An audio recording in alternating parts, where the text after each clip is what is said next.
Muchas gracias. Quiero agradecer a quienes me convocaron a participar de este congreso. Estoy muy contento de estar acá. Y muchas gracias a quienes están presentes del otro lado también, atrás de la pantalla, acompañándonos, con ganas de aprender más acerca de la alfabetización emocional. Así que bueno, espero que lo disfruten. Sí, como está escrito ahí en la presentación, les comparto mis redes profesionales para que me contacten. En Instagram aparezco como tomasnores.psicólogo y en Facebook aparezco como lic.tomasnores. Así que ahí pueden encontrarme por cualquier consulta luego de esta presentación. En la siguiente imagen van a encontrar esto del contexto, ¿no?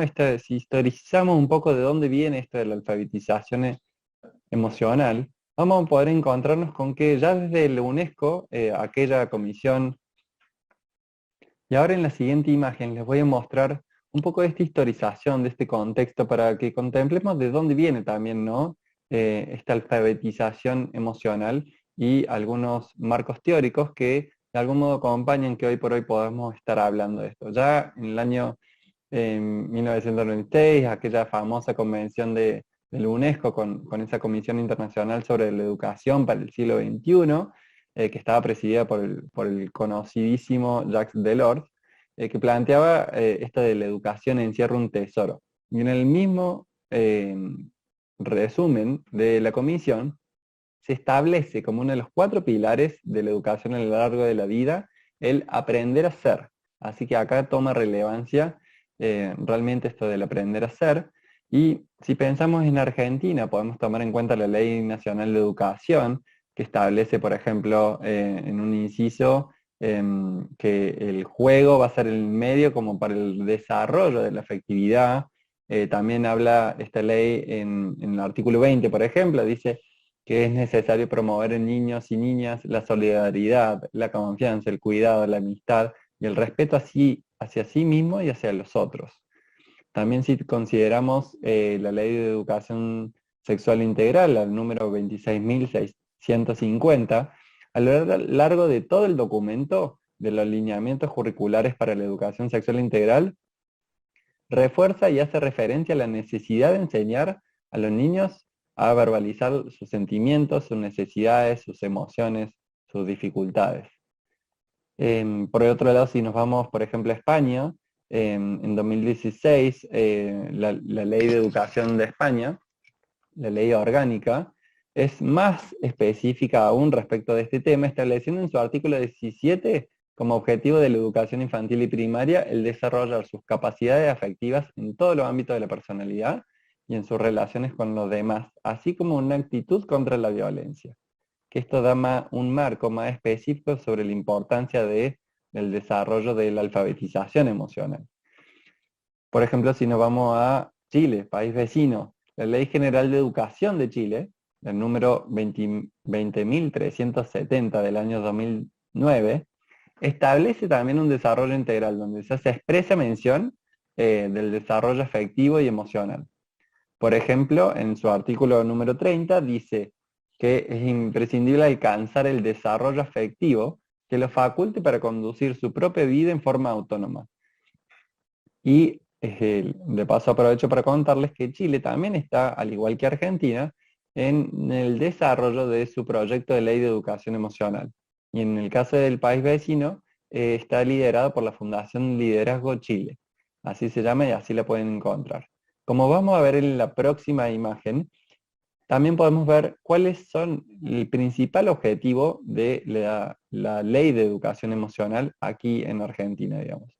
Esto es promovido por un psicólogo que se llama Lucas Maalaisi, y como verán en los fines y objetivos, habla de, mediante la enseñanza formal, desarrollar el conocimiento de uno mismo, la autorregulación emocional, la motivación, la empatía, las habilidades sociales, y no solamente en las infancias, en la adolescencia, sino también en aquellos docentes y aquellos padres que conforman la comunidad educativa, que van a ser los pilares que sostengan esto, ¿no? Si vamos a la siguiente imagen, lo que vamos a ver es también el aporte de la Universidad de Loyola de Chicago, Joseph Durlach, un profesor de psicología de aquella universidad, que habla de los componentes del aprendizaje socioemocional, como podríamos pensar el desarrollo de la autoestima, la empatía, el autocontrol, la responsabilidad, y refiere que mejoran la capacidad para enfrentarse a los retos, a los desafíos, mejoran la adecuada gestión de las emociones, claramente, el interés hacia las demás personas, el trabajo en equipo, el establecimiento de relaciones positivas con otros e incluso el rendimiento académico. Esta es una investigación, digamos, que se puede encontrar en el link que está mencionado abajo, que tiene que ver con una investigación de la Universidad de Zaragoza. Como verán, hay mucha información respecto de esta historia de la alfabetización emocional que realmente hace que sea una temática relevante y cada vez más docentes y escuelas que apuestan al desarrollo emocional de sus estudiantes para generar un mejor clima institucional. En la siguiente imagen lo que vamos a poder ver son aquellas imágenes de la escuela, ¿no? Esa escuela que hoy por hoy está volviendo a habitarse, pero que en algún momento la vimos así un poco vacía, ¿no? ¿Y qué nos genera eso? La escuela es un espacio habitado por personas, personas con distintas historias, con diversos anhelos y deseos, y que se encuentran en ese lugar común, que es la escuela, ¿no? Y es en el proceso de enseñanza y de aprendizaje que se vislumbran los fuertes componentes emocionales y sociales implicados. Los estudiantes no aprenden solos ni solas, sino que lo hacen en un contexto, con docentes, en compañía de sus pares, en el mejor caso también con el apoyo de las familias. Y si no se adquieren competencias sociales y emocionales, sus posibilidades de aprendizaje van a ser muy limitadas. Y realmente el aprendizaje social que aporta la escuela va a ser más complicado cuando no tengan esta posibilidad de alfabetización emocional puesta en práctica. Así que como veremos en la próxima imagen, les quiero comentar acerca de la educación emocional y la alfabetización emocional en sí misma, ¿no? La alfabetización emocional, como dice allí, es un modo de innovación educativa que surge a partir de los aportes de la inteligencia emocional en el ámbito escolar. Es un proceso educativo continuo y permanente.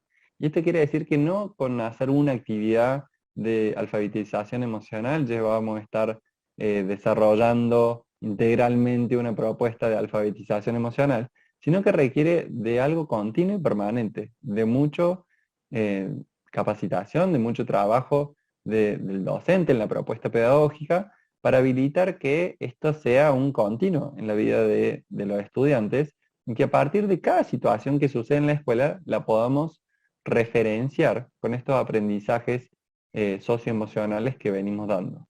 Y obviamente todo esto con el fin de aumentar el bienestar personal y social de nuestros estudiantes.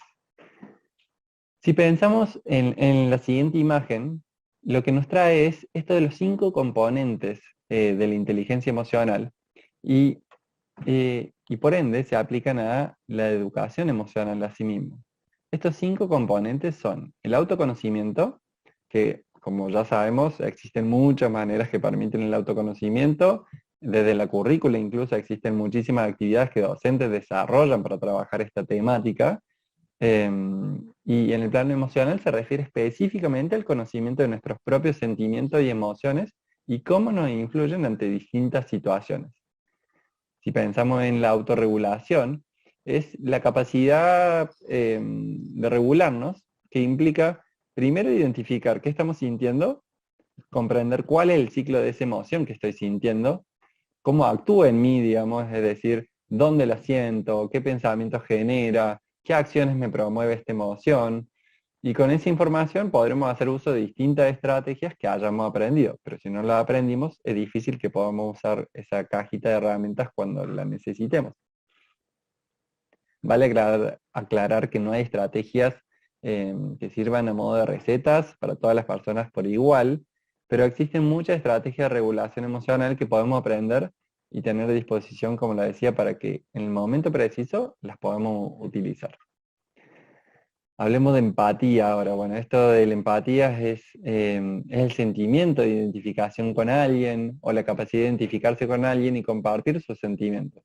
la empatía se centra en identificar y tener en cuenta las emociones de las demás personas a la hora de relacionarnos y que va a ser clave, ¿no? Tenerlo en consideración. Porque el conocer el estado emocional ajeno nos va a permitir comunicarnos e incluso ser compasivos con esa otra persona, comprendiendo lo que está atravesando en este momento.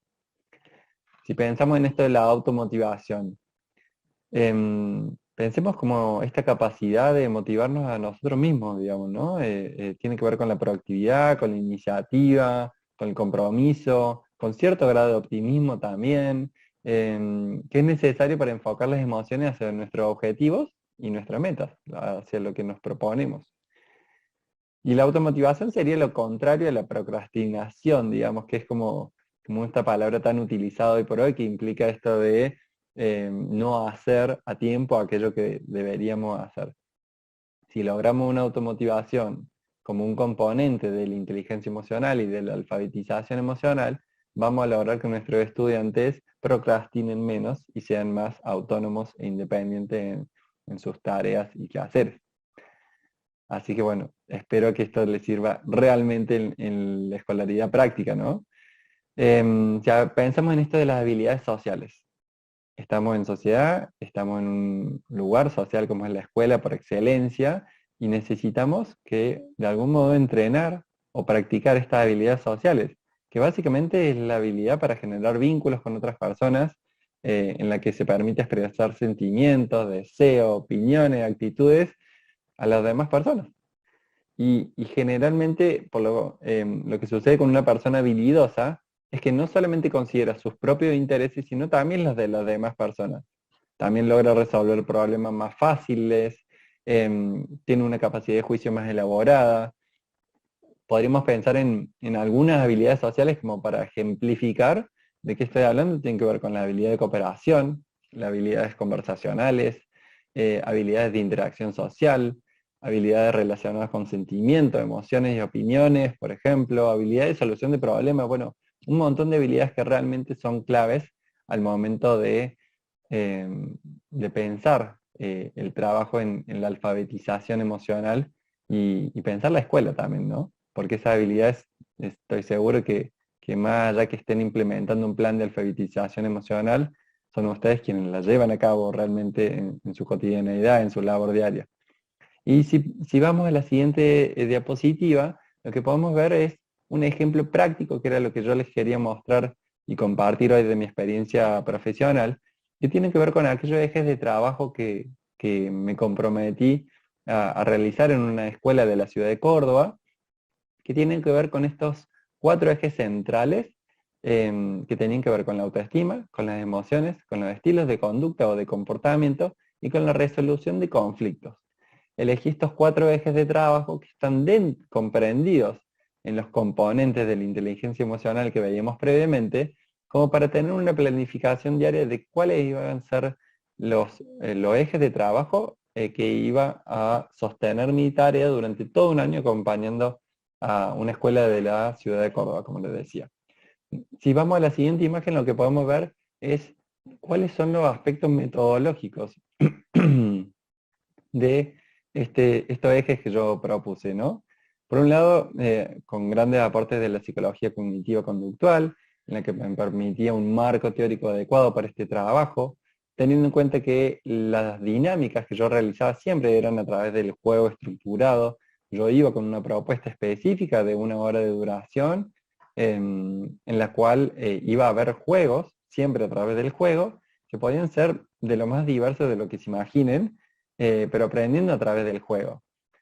Íbamos a trabajar las habilidades sociales, íbamos a poner en práctica nuestras propias habilidades sociales, digo nuestras porque con la docente siempre a la par, siempre trabajando a la par, y a veces también con algún otro colega que me acompañaba, y pensando también en la metodología de la dinámica que implementábamos, tenía que ver estos aportes de la técnica de entrenamiento de habilidades sociales. Y pasamos a la siguiente imagen donde podemos ver de quién es la autora Silvia Pérez del año 2000. Bueno, es un libro que he utilizado mucho y que nos permite ver de algún modo esta técnica diferenciada en estos siguientes pasos. Por un lado, la instrucción verbal, en donde yo básicamente comentaba qué es lo que íbamos a hacer en el día de hoy, qué objetivos se proponían trabajar. Por otro lado, el modelado, en donde yo mostraba algunas cosas, qué sé yo, por ejemplo, acá les cuento, le muestro este cuento, que es el monstruo de los colores, que se utiliza mucho en el trabajo con las escuelas cuando hablamos de emociones, en un libro de Ana Llenas. Acá también tenemos, de la misma autora de Ana Llenas, El diario de las emociones, que es un libro que tiene un montón de actividades previstas según la emoción que queramos trabajar, digamos. Y estas eran ideas que a mí en el modelado me permitían establecer un marco de trabajo para luego pasar a que los niños y las niñas ensayen eso que habían aprendido en el modelado. Y ponían en práctica en este ensayo eso que tanto habíamos aprendido, y era el momento de poner cuerpo, de poner palabras, de poner imaginación, de poner su creatividad, y luego estaba este momento de reforzamiento tan importante en donde íbamos articulando con los conocimientos que se iban aprendiendo, íbamos haciendo devoluciones, reforzábamos aquellos aprendizajes logrados y podíamos dar una retroalimentación de eso que habíamos visto, ponerlo en juego, ¿no? Y por último, dentro de esta técnica lo que vemos es la posibilidad de una tarea, ¿no? Esta tarea que permite una generalización con el mundo externo, es decir, con las familias. Aquella pata dentro de la comunidad educativa que nos ayuda a sostener eso que los niños aprenden en clases para que también lo puedan aprender y socializar con los miembros de la familia, y de ese lugar sea más sustentable a largo plazo, más sostenible lo que hayan aprendido. Si pasamos a la siguiente imagen, ya nos vamos a referir específicamente a la autoestima, ¿no? Y ahí entramos con esto a detallar estos ejes de trabajo cada uno. La autoestima es algo que se consolida desde la educación inicial. Hay currículo específico para trabajar sobre la autoestima. Y acá vamos a ver algunos desarrollos de lo que decían en la siguiente imagen, lo que decían los niños y las niñas con las que trabajamos a partir de este concepto de autoestima. Por ejemplo, acá verán una situación clásica de ronda donde podíamos desarrollar nuestra autoestima a través de algún juego, a través de la mirada, del mirarnos, de reconocernos en esas miradas.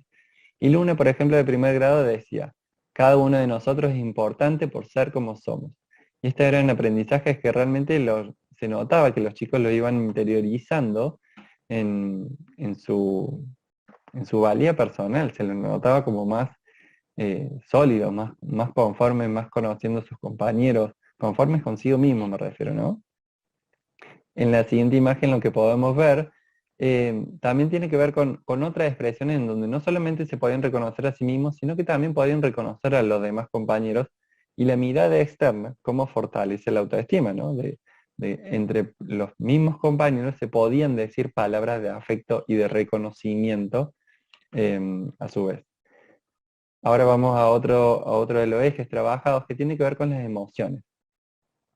Y las emociones se dan en todo momento dentro de la escuela. No hay un momento que no tenga una carga emocional determinada. O es la calma, o es la tranquilidad, pero algo están sintiendo. Y desde ese lugar el poder trabajarlo va a ser fundamental para la alfabetización emocional, ¿no? Para esto de que queremos que los niños aprendan a ser, desde una perspectiva integral, desde ese aprender a ser. Así que les cuento ahora lo que dice en la siguiente imagen y les muestro qué es lo que refieren los niños y las niñas respecto de esta emocionalidad. Como ven acá, por ejemplo, Jamín dijo, tenemos emociones que salen del corazón, como la alegría, digamos, con esa carita que realmente lo muestra todo, ¿no? Y por otro lado tenemos a Nico, que al mostrar esta estrategia de afrontamiento, él decía del enojo, bueno, podemos contar hasta 10, podemos irnos del lugar, podemos salir a caminar, podemos ponernos a cantar. Y él mismo iba estableciendo ciertas estrategias que a él lo ayudan a tramitar esta emoción. Fíjense qué importante el poder saberlo, para que al momento de estar enojado y de necesitar esa herramienta, lo podamos tener a mano. Básicamente es como clave el poder tener esta herramienta adquirida desde la memoria, desde lo cognitivo, desde el cuerpo mismo, para luego ponerlo en práctica cuando realmente lo necesitamos. En la siguiente imagen, ahí vamos a ir viendo qué sucede con esto de la regulación emocional, ¿no?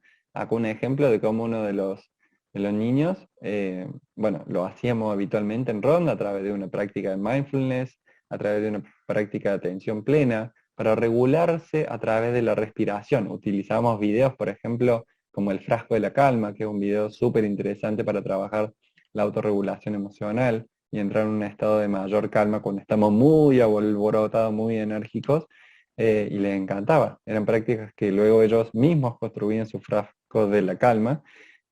Así que bueno, quería mostrarles esta imagen que se da en cualquier escuela de la ciudad de Córdoba, como que podría ser, y tranquilamente de cualquier otra escuela también, que podría ser implementada.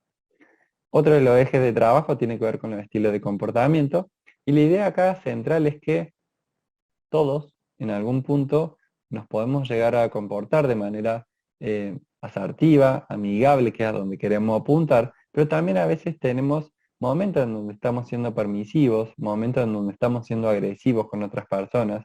Y lo importante es que no somos siempre agresivos o no somos siempre permisivos, sino entender que a veces, ante distintas situaciones, nos podemos comportar de este modo y estar atentos a ese comportamiento para luego poder modificarlo y tender a dejar de ser permisivos o agresivos y ser cada vez más asertivos o amigables.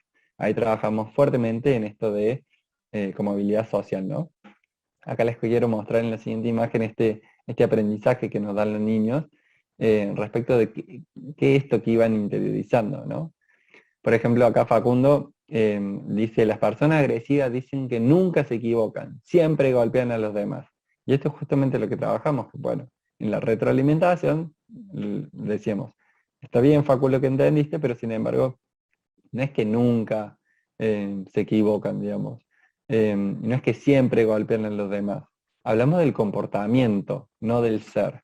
No es que las personas agresivas siempre anden golpeando a los demás. La siguiente imagen.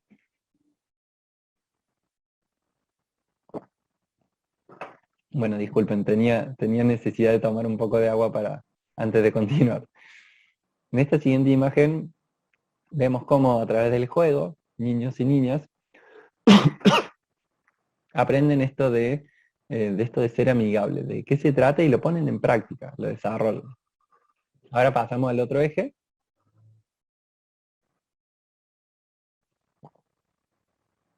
en donde realmente vemos cómo a través de esta resolución de conflictos puesta en práctica en ese mismo momento, les permite a niños y a niñas de cualquier edad el tener mayores herramientas para que cuando sucedan conflictos ya tengan practicado alguna manera de resolución de ellos.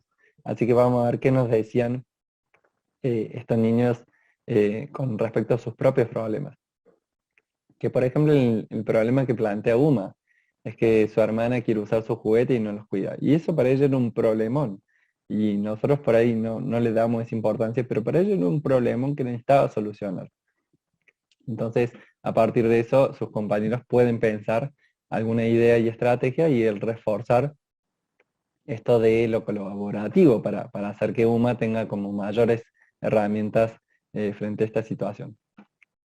En la siguiente imagen, lo que vamos a ver son algunos juegos en los que niños, niñas comparten esto de resolver conflictos que ya se les presentaba. Lo que vemos en esta imagen tiene que ver con el rol docente clave.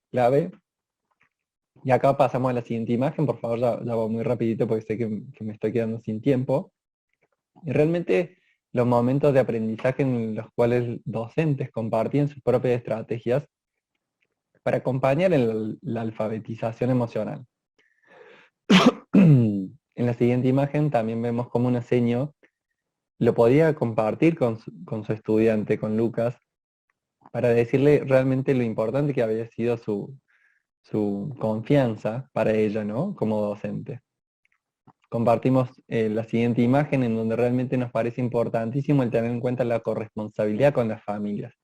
Existen efemérides o días que podemos tener en cuenta, como veremos en la siguiente imagen, esto de los juegos entre niños y adultos, que realmente nos permiten como desarrollar la alfabetización emocional eh, para una verdadera educación integral, ¿no? Del ser humano, ¿no? en donde niños y adultos comparten sus propias experiencias. ¿Por qué trabajar lo emocional va a tener un gran impacto en la autoestima? Nos va a permitir validar lo que sentimos, reconocerlo, identificar aquello que sentimos y que nos va a permitir conocernos a nosotros mismos en el mundo emocional. Nos va a permitir mejores relaciones en el trato, nos va a ayudar a poner límites y nos va a ayudar a regularnos emocionalmente. Y va a tener un aspecto preventivo en las cuestiones de consumo. Siempre que hablamos de consumo problemático de sustancias o de consumo en general, tenemos que trabajar las habilidades sociales, trabajar las elecciones que hacemos. Y la alfabetización emocional nos ayuda de manera preventiva a trabajar sobre este punto. Si nos vamos a la siguiente imagen, podemos ver cómo extrañamos esos momentos sin barbijo y podernos darnos abrazos fuertes como estos. Y cómo de algún modo con el juego permite esto que a nosotros abrir nuestro mundo emocional, abrir nuestro lado afectivo, los niños y las niñas se van a ver mucho más receptivos al mostrarnos ese costado afectivo. En la siguiente imagen es ver cómo esto se traduce en las prácticas a través de un abrazo, a través de una mirada a los ojos. Y la verdad que, bueno, ojalá que pronto podamos volver a abrazarnos de este modo. Muchas gracias por su atención. Ahí les dejo mis redes profesionales de contacto nuevamente por si quieren contactarme, hacerme alguna consulta o devolución. Lo voy a estar esperando en Instagram o por Facebook o por LinkedIn, por donde quieran encontrarme, tomasnores.psicólogo. Muchas gracias por este momento.